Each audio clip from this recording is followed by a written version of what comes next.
This is our first attempt with the epoxy, and it's going to be a beautiful piece if I can ever get it out of the mold. Now, we did not seal it with silicone, we sealed it with tape. It leaked, and the piece that I'm trying to, the hard part is that because we didn't seal it with silicone and it leaked, it stuck my plastic, which actually isn't really plastic, it stuck it to the wood. And it's more of a fiberglass material. It's smooth on one side and coarse on the other, as you can see.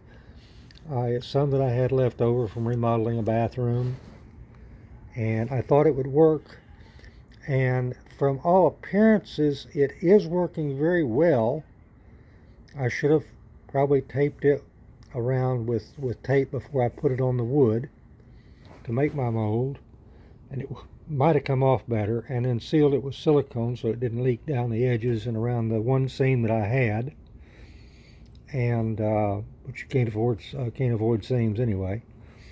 But that's our attempt, and this is my attempt to demold it, and it's turning out to be quite a chore. If I can figure out how to upload this and I suggest to everybody that you use a silicone sealer and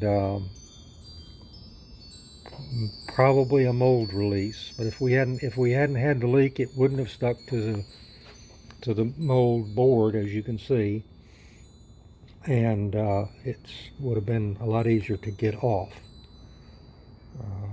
Where the tape was, it seems to be, you can see where the tape lines are.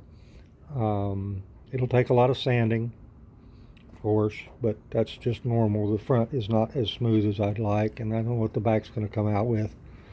But all in all, it's a learning experience, and that's what I've learned from it, is to use a silicone sealer and be sure I tape the board.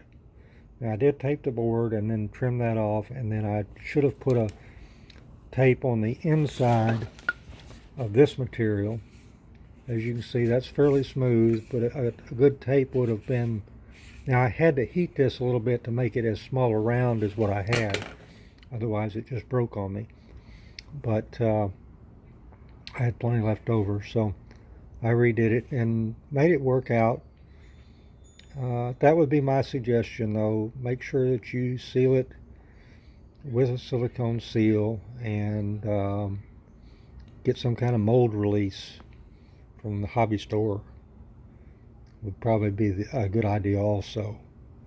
But it seems to come off real good here from the epoxy. It just hasn't come off from the bottom of the mold yet. And that's my holdup. So that's my 2 cents worth.